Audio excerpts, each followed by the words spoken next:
High, my name is Deepika. Welcome to my cooking series. এখানে আমি কালাকান সন্দেশ বানিয়েছিলাম সেদিন। চলো প্রসেসটা তোমাদের সাথে শেয়ার করি। প্রথমে গরম দুধের মধ্যে আমি একটু ভিনেগার দিয়ে এটাকে ছানাটাকে সেপারেট করে স্কুইজ আউট করে নিয়ে নিলাম। তারপর একটা সেপারেট বলে অনেকটা দুধ নিয়ে সেটাকে ভালো করে বয়েল করতে হবে। সেখানে আমি গুঁড়ো দুধ মেলাবো, তারপরে চিনি মেলাবো আর এই ছানাটা মেলাবো। চিনিটা দেখাতে আমি ভুলে গেছি, কিন্তু চিনি অল্প অ্যাড করলেই হয় কালাকান সন্দেশে। বাট এটার মেন প্রসেস হলো এটা অনেকক্ষণ ধরে ফোটাতে হয়।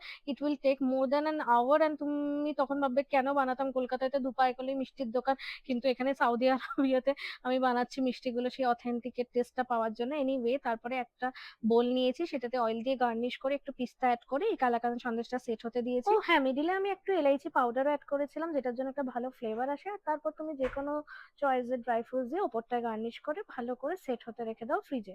নেক্সট ডে ওপেন করে পুরো সন্দেশের কাট লাগিয়ে দাও লাইক আ কেক কাটিং।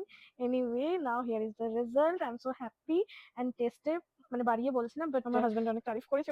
Bye bye. আর তোমরা যারা দূরে রয়েছো, ঘরে কিন্তু এই মিষ্টিটা মাস্ট ট্রাই করতে পারো।